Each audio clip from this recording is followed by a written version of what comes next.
aproximadamente un mes un ransomware, que es un tipo de ataque que lo que hace es que secuestra archivos de tu computadora hasta que no pagues un rescate a cambio de ello. Pues hicieron desastres en la costa este de los Estados Unidos, distribuyendo, irrumpiendo las interconexiones de plantas procesadoras de alimentos en Australia, en Estados Unidos, entre otras cosas. Pues la cantidad de desastres generados por el ransomware han atacado hasta el servicio de ferry en Cape Cod, en el estado de Massachusetts. También han expuesto archivos sensibles de la policía en Washington, D.C. De verdad que el desastre que ha desatado a nivel de seguridad, lo que tiene que ver con el ransomware, y aparte todas las indicaciones que parecieran dar los grupos de inteligencia, sobre todo los Estados Unidos, apuntando a que estos ataques vienen particularmente de Rusia o de grupos con conexiones en Rusia, hacen que la seguridad de nuestra información y de la información de empresas que son pues primordiales o fundamentales para el funcionamiento de diferentes países sea hoy un tema de seguridad nacional. Y es por eso que quisimos invitar para el programa del día de hoy a Víctor Ruiz, quien es especialista en seguridad cibernética, para que nos hable un poquito sobre pues eso, el futuro de estos conflictos informáticos globales, hacia dónde vamos con esto que viene pasando en el mundo entero, y que el presidente Biden apuntaba muy bien hace muy poco, creo que fue el día de ayer, diciendo que el próximo conflicto bélico pues no descartan para nada que pueda iniciar o arrancar desde un ataque como este, sin mencionar todo lo que ha salido sobre Pegasus y la cantidad de políticos y líderes, de activistas, periodistas y otros cuya seguridad también fue infiltrada y vulnerada. Es un placer para nosotros tenerte, Víctor. ¿Qué tal? Buenas tardes, mucho gusto, muchas gracias por la invitación, por el espacio, y bueno, es todo un gusto para mí poder compartir con ustedes información que pueda ser de utilidad para las personas, para las empresas, para la sociedad en general. ¿Cómo arrancamos esta conversación hablando sobre cómo poder protegerse y qué es lo que ha pasado o en esa historia muy reciente que tenemos de este tipo de ataques? ¿Por qué es que estamos viendo más afectación de las personas y de los países gracias a los ataques? Creo que hasta ahora lo que habíamos visto eran ataques donde sustraían de grandes empresas bases de datos de tarjetas de débito, de tarjetas de crédito, de compras, pero hasta ahora no se había visto disminuida la actividad económica de un país entero gracias a un ataque. ¿Qué ha cambiado en el panorama más reciente de la seguridad industrial, de la ciberseguridad industrial? Bueno, en este caso, lo primero que ha sucedido es que los grupos cibercriminales, más bien se han consolidado ya se han estructurado, se han conformado como grupos ya operativos, inclusive muchos de ellos operan como empresas, y lo curioso es que algunos de ellos tienen inversionistas, tienen gente a cargo de soporte técnico, tienen gente que da atención al cliente, tienen inclusive desarrolladores, programadores contratados para desarrollar su malware. Y entonces de una actividad que a lo mejor era en algún momento como muy, digamos, pues no profesional, ¿no? Sino así como espontánea, ¿no? Como de ver qué sucede, y de ciberatacantes que a lo mejor en principio estaban tratando de aprender nuevas técnicas, nuevas metodologías, y de pronto pues robaban ahí datos de alguna cuenta de banco de algún usuario y se metían a algún servidor, como algo muy rápido, muy común, pero además sin tanto efecto. Ahora estos ciberatacantes se han organizado, han estado avanzando mucho en ese tema y han llegado a consolidar equipos muy, muy fuertes que pues tienen gran capacidad de ataque, muchas herramientas, tienen metodologías, tienen técnicas, pero sobre todo, y creo que especialmente en esta época de pandemia, se han preparado mucho.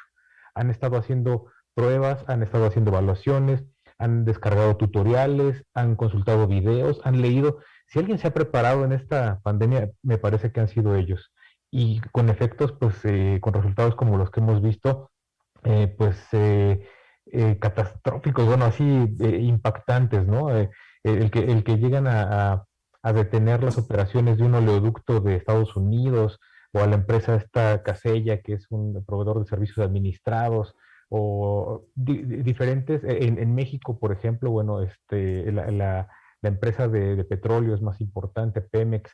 Entonces, sí han avanzado mucho en el tema, son ahora más sofisticados, muchos de ellos desarrollan ya sus propias herramientas, ya no son herramientas que pueden encontrar libremente en Internet, sino que son desarrollos ya bastante avanzados.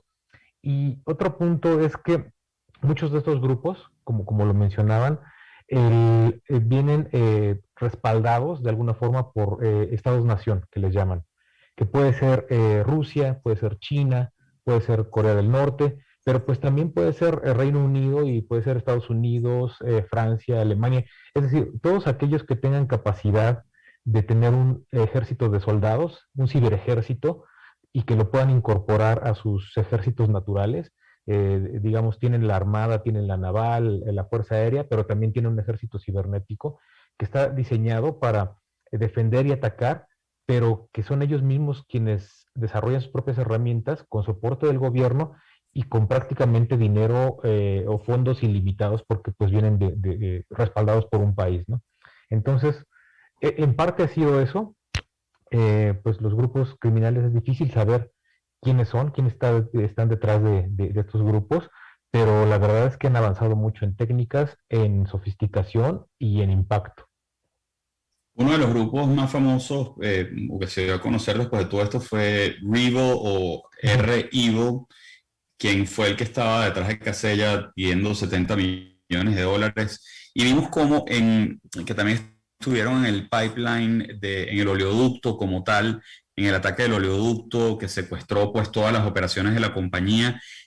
También pareciera que fue REvil quien estaba detrás de esto también, pero por primera vez vimos un FBI que hacía unos comentarios después de haber solucionado el tema del secuestro de los sistemas del oleoducto, que hizo una cosa inédita, y es que lo que todos pensábamos que era el cobro de un secuestro o el cobro de una vacuna vía Bitcoin, que era irrastreable según todos los expertos del mundo. Una de las cosas y las maravillas del Bitcoin, y una de las también desventajas que tenía el Bitcoin, era que pues contaba con poco rastreo al momento de tener que hacer un pago como esto.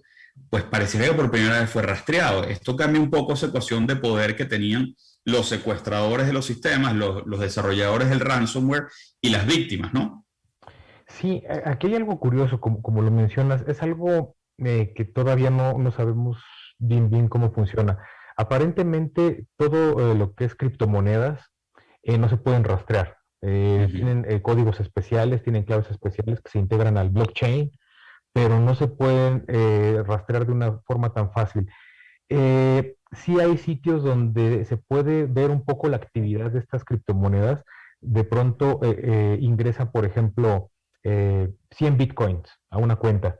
Entonces, alguien como pues espectador, ¿no? Puede ser una autoridad o puede ser una persona común y corriente, puede ingresar a esos sitios y revisar que efectivamente se hizo un pago de 3 bitcoins o de 100 bitcoins a cierta cuenta. Pero no se sabe bien todavía quién es quien transfiere ese dinero y quién lo recibe. Son códigos, son usuarios cuya identidad no se puede revelar, pero esto que mencionas es importante porque quiere decir que ciertas dependencias, ciertas agencias, especialmente por ejemplo las estadounidenses, FBI, NSA, a lo mejor alguna en Reino Unido, a lo mejor algunas en Rusia también, no sabemos, tienen el poder de identificar y de rastrear este tipo de pagos e inclusive a lo mejor influir en ellos o bloquearlos o hacer algún tipo de rastreo posterior. Eh, es complicado. Sí hemos visto muchos sitios en Dark Web, en Deep Web, en donde se dan a conocer las empresas que han sido vulneradas o las organizaciones por parte de los mismos ciberatacantes. Estos tienen sus blogs o sus sitios web muy bien acondicionados. Inclusive ahí tiene correo electrónico de contacto, viene la forma en la que se puede pagar el rescate, etcétera. Pero cuando han tratado de rastrear estos sitios, desaparecen. Y es el caso del que mencionas de REvil y de otros dos que aparecieron recientemente, de Abaddon y de DarkSide, atacaron muy, muy fuerte, atacaron a empresas muy, muy grandes, inclusive, por ejemplo, el oleoducto de Estados Unidos de Colonial Pipeline, que es una infraestructura crítica, ¿no? Ellos a tal grado les afectó que el CEO, el presidente y director general de la compañía decidió pagar el rescate para no detener las operaciones, algo que nosotros no recomendamos, pero que bueno, pues es decisión de la propia empresa. Y, y estos grupos de pronto atacan muy, muy fuerte, piden cantidades en millones bueno, en bitcoins, pero en millones de dólares, y de pronto desaparecen y nadie sabe de ellos. Entonces ya es muy difícil poder rastrear o seguirles el paso. Víctor, ¿qué pueden hacer los países o qué deberían estar haciendo los países? Sabemos que los Estados Unidos tiene un Cyber Warfare Unit, una unidad contra la guerra cibernética, pero cuando esto pasa no por atacar instituciones del gobierno como tal, sino particulares que afectan el funcionamiento pues, de la vida común del americano, en el caso de los ataques en los Estados Unidos, del mexicano, en el ataque a Pemex y en todos los consecuentes ataques que han habido en más de 11 países, afectan al ciudadano. ¿Cómo puede estar el Estado al tanto de todo lo que está pasando en algo tan grande y tan intangible como la web para poder proteger a los ciudadanos como tal? ¿Qué deberían estar haciendo los estados? Pues en principio sí, invertir un poco más no en tecnología tanto, sino en capacitación de su propio personal. Yo no dudo que la gente que esté a cargo de una agencia, un sistema, un grupo, un equipo de monitoreo de respuesta a incidentes, por ejemplo, en el caso de Estados Unidos, pues estén bien preparados, pero ha sido tal la cantidad de ataques que no pueden cubrir todo eso. Entonces, en principio sí debería haber una cultura aún mayor y de capacitación y formación para que cada vez más personas se puedan integrar como especialistas de ciberseguridad y formar parte de los diferentes equipos que están monitoreando o haciendo análisis de riesgos o análisis de vulnerabilidades o que están desarrollando algún tipo de programa, algún código para poder defenderse de sus ataques, o equipos forenses, ¿no? Que incluso definen qué fue lo que atacó, hacen un análisis ahí muy específico después de los ataques para saber por dónde entraron, qué instalaron. Entonces, en principio la preparación, la formación es fundamental para todos los países y para todas las organizaciones. Sí debe haber una mejor cultura de preparación. Pero en segundo lugar, yo creo que también es muy importante el que los países puedan colaborar en conjunto. No hay todavía, hay diferentes países que tienen diferentes normativas, legislaciones, reglamentaciones, pero no todos están de acuerdo y no todos suelen cooperar cuando se necesita. Y es el caso, por ejemplo, supongamos, o hablando de un grupo cibercriminal como Rebel. Se supone, porque no estamos al 100% seguros, que es un equipo que trabaja desde Rusia. Entonces, si trabaja desde Rusia, el problema es que si ataca a una empresa americana, pues está cruzando la frontera para hacer este ataque, ¿no? Entonces, la empresa americana pues puede poner una demanda o puede poner una denuncia con el propio gobierno estadounidense, quizá en la embajada rusa, pero la embajada rusa puede decir, bueno, voy a investigar, ¿no? No sé qué está pasando, pues voy a investigar. Pero es complicado que la misma gente en Rusia dé seguimiento a este tipo de ataques, los persiga, los busque a los criminales y aún encontrándolos, que los pueda arrestar y que los pueda juzgar. Y todavía más difícil, que es algo que quiere Estados Unidos o que ha querido Estados Unidos, que los manden a Estados Unidos para ser juzgados también en su país. Es muy complejo por muchas razones. También no creo que si se detecta a alguien en Rusia que tiene archivos confidenciales o tiene información confidencial de alguna empresa estadounidense, no creo que los de Rusia los dejen salir tan fácilmente, ¿no?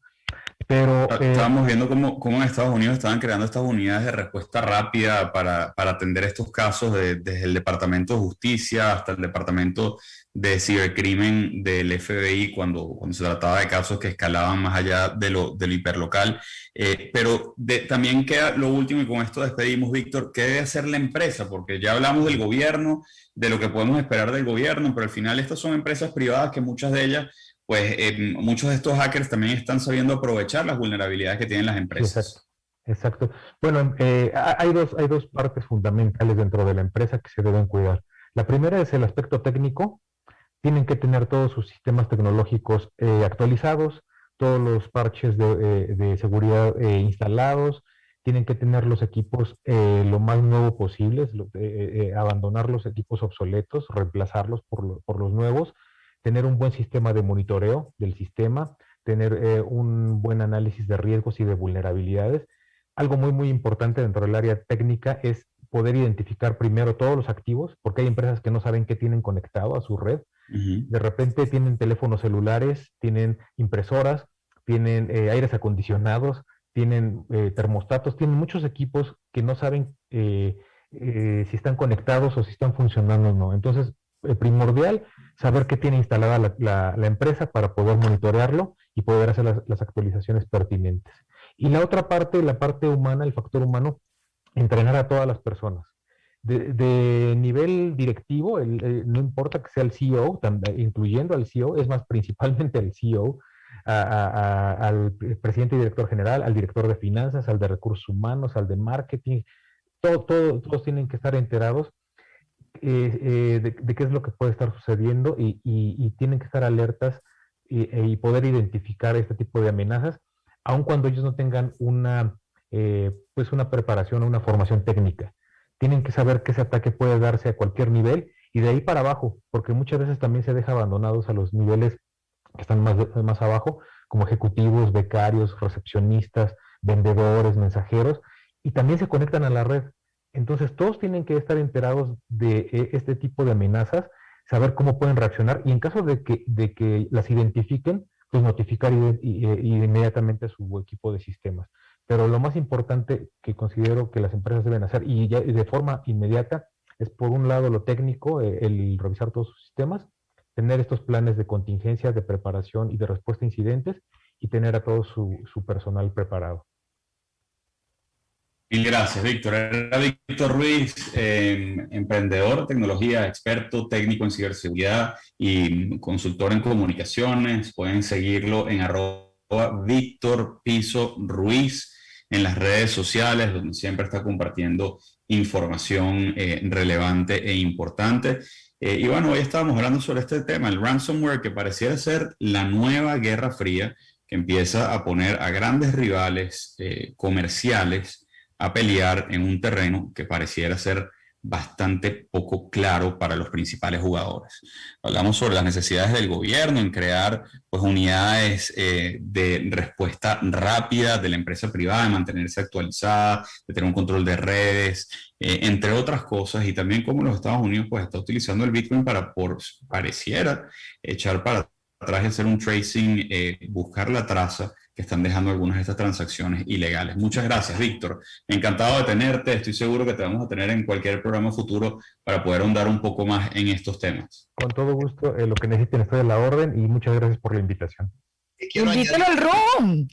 Quiero digitar algo antes de que cerremos, que ya en Venezuela a una empresa, a un automercado metieron un ransomware aquí y a una empresa de ingeniería, 2. Eso hace menos de un mes. En privado no lo quieren decir, pero ya entraron, para que sepan.